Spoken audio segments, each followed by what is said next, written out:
আসসালামু আলাইকুম। ইনশাআল্লাহ আশা করি সবাই ভালো আছেন। আলহামদুলিল্লাহ আমিও ভালো আছি। যে যেখান থেকে আমার ভিডিওটি দেখছেন সবাইকে অসংখ্য ধন্যবাদ ও সর্বোচ্চ ভালোবাসা রইল।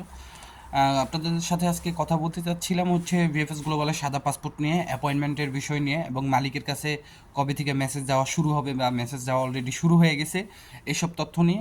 অনেকে অ্যাপয়েন্টমেন্ট পেয়ে জমা দিতেছে, যারা জানুয়ারি মাসে জমা পেয়েছে, এবং ইতালি এম্বাসি এই মাসে কার্যক্রম বন্ধ থাকবে আগামী 19 তারিখ থেকে। এইসব বিষয়ে আজকে টোটালি ভিডিওতে কথা বলবো, তো অবশ্যই ভিডিওটা পুরোটা দেখার চেষ্টা করবেন, আর যদি ভালো লাগে অবশ্যই শেয়ার করে দেবেন ইনশাআল্লাহ।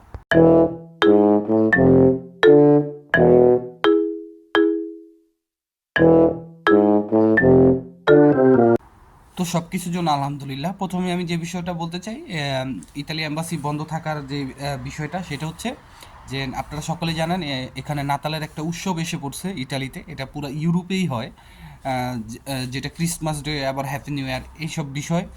এই দিনগুলোতে প্রায় 10 থেকে 15 দিনের মতো আপনার ইতালি সহ আরও অন্যান্য যে ইউরোপের দেশগুলো আছে সেই সব দেশে বন্ধ থাকে। তো তাই বলে যে এম্বাসি একদমই বন্ধ হয়ে যাবে তা না, শুধু নাতালের সময় একটু কার্যক্রম স্লো থাকে। যেখানে আপনার প্রতিদিন মনে করেন 20 জন লোক কাজ করতো, সেখানে 10 জন লোক কাজ করবে, মানে এরকমটাই বোঝা যায়, মানে সীমিত সময়ের জন্য তারা কাজ করবে। তো আমরা গত বছরও 2023 সালে দেখছি নাতাল গেছে কিন্তু এম্বাসির কার্যক্রম কিন্তু বন্ধ হয় নাই। তো আজকে তুই যতটুকু বুঝতে পারলাম যে আগামী 19 তারিখ থেকে যদি এম্বাসির এরকম কার্যক্রম হয়, একবারে বন্ধ হবে না, তারা এরকম কোনো ডিক্লারেশন দেয় নাই। তার মানে আগামী 19 তারিখ থেকে যদি এম্বাসির কার্যক্রম একটুখানি সীমিত আকারে বন্ধ হয়, তাহলে মানে এটা তাদের একটা প্ল্যান ছিল যে এই ডিসেম্বরের এই নাতালের আগে তারা সমস্ত পাসপোর্ট ফেরত দিয়ে দিবে। মানে যত সাদা পাসপোর্ট আছে সবগুলো ফেরত দিয়ে দিবে।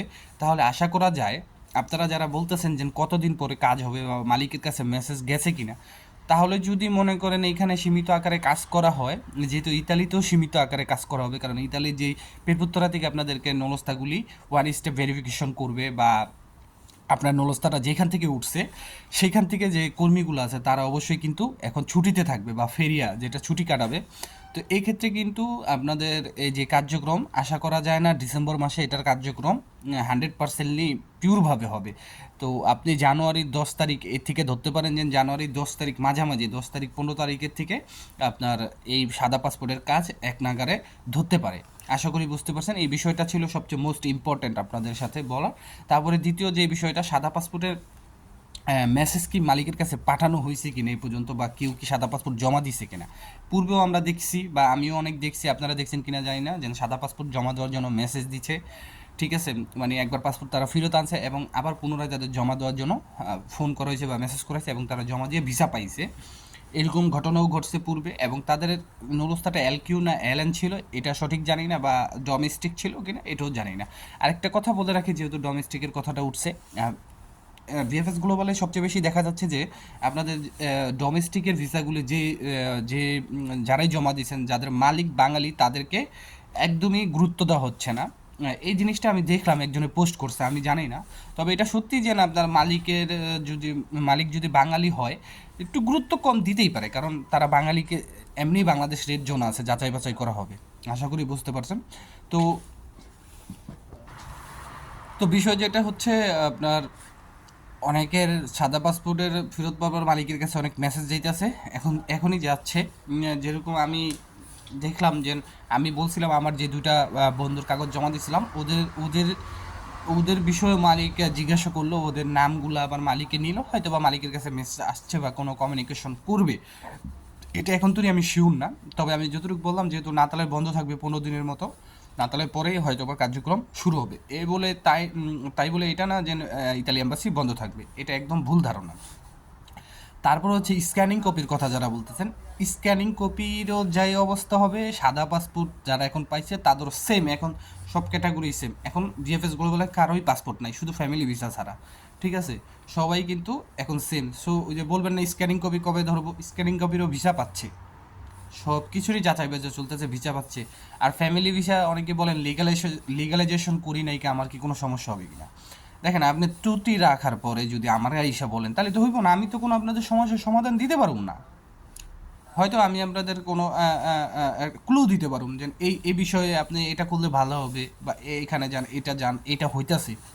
এর চেয়ে বেশি আমি কিছু পারুম না। তো যারাই বলতেছেন লিগালাইজেশন করেন নাই বা নামের ভুল আছে, সেটা যেই নলস্তেই হোক, অবশ্যই আপনাদের সাথে ভিএফএস গ্লোবাল থেকে যোগাযোগ করা হবে। সেক্ষেত্রে কিন্তু একদম ডিরেক্টলি ফ্যামিলি ভিসা যে রিজেক্ট করে দিব এরকম কোনো আপনার আপডেট আগে পাইনি, তবে বলা যায় না এখন যেহেতু বাংলাদেশ সব বিষয়ে ব্ল্যাক লিস্টে আছে, মানে রেড জোনে আছে। তারপর অ্যাপয়েন্টমেন্টের যে বিষয়টা সেম, যদি আপনি অ্যাপয়েন্টমেন্টের বিষয়টাও একটু সাদা পাসপোর্টের সাথে বা স্ক্যানিং কপির সাথে মিলান, একদম সেম। অনেকে অ্যাপয়েন্টমেন্ট পাচ্ছে, যাদেরকে অ্যাপয়েন্টমেন্ট দেওয়া হচ্ছে এপ্রিল মাসে, তারা মেল করছিল জানুয়ারিতে অ্যাপয়েন্টমেন্ট দেওয়া হচ্ছে। তো আমি বলবো এই নাতালের আগেই আপনারা আগে পরে মিলেই হচ্ছে আপনারা জমা দেওয়ার জন্য অ্যাপয়েন্টমেন্ট পাবেন। তবে আপনারা যদি এই বছর অ্যাপয়েন্টমেন্টগুলি পান, নিশ্চিত থাকতে পারেন যেন আপনাদের ভিসা হয়ে যাবে ইনশাআল্লাহ। এখন তারা কি সিস্টেমে আপনাদের থেকে জমা নিবে এটা হয়তো বা এখন তৈরি তারা প্রকাশ করে না, যদি আগের সিস্টেমেই তারা অব্যাহতি থাকে তাহলে ওইভাবেই নিবে, আর না হলে না। আশা করি বুঝতে পারছেন। আর এই দুদিন সামনে এসে ভিডিও করতে পারি না, অনেক ব্যস্ততা ছিলাম, আজকে অনেক ব্যস্ততার ভিতরে লাইট জ্বালায় ভিডিও করতে হইতেছে। যদি পারেন, যদি ভালো লাগে, মনে হয় যে না ইম্পর্ট্যান্ট ভিডিও, তাহলে অবশ্যই শেয়ার করে দিবেন ইনশাআল্লাহ। সবার জন্য দোয়া রইল, সবার জন্য দোয়া করবেন। সবাই সুস্থতা কামনা করে আমার জন্য সুস্থতা কামনা করবেন। আসসালামু আলাইকুম, আল্লাহ হাফেজ।